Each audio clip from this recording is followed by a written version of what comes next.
Let's take it now to Washington. Welcome back to this program. U.S. President Barack Obama's moved to fulfill the defining promise of his election campaign.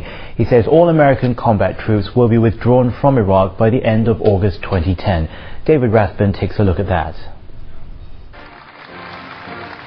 President Obama made the announcement on Friday before U.S. Marines and military leaders at Camp Lejeune in North Carolina.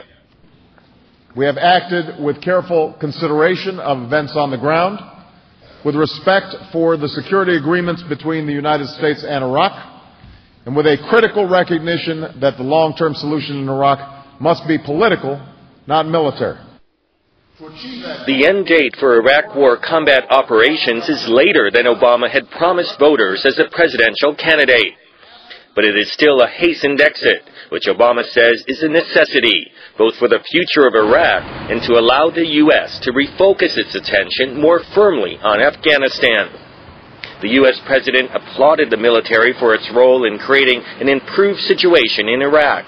He also emphasized the U.S. policy of engaging with all the countries in the region.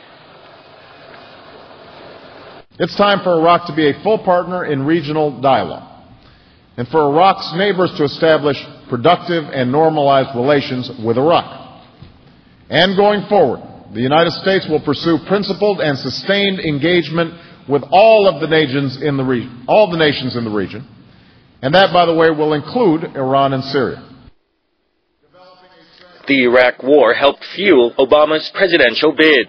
Polls show that most Americans think the war was a mistake. More than 4,000 U.S. troops have died since the U.S. invaded Iraq and the regime of Saddam Hussein. David Rathbun, CCTV.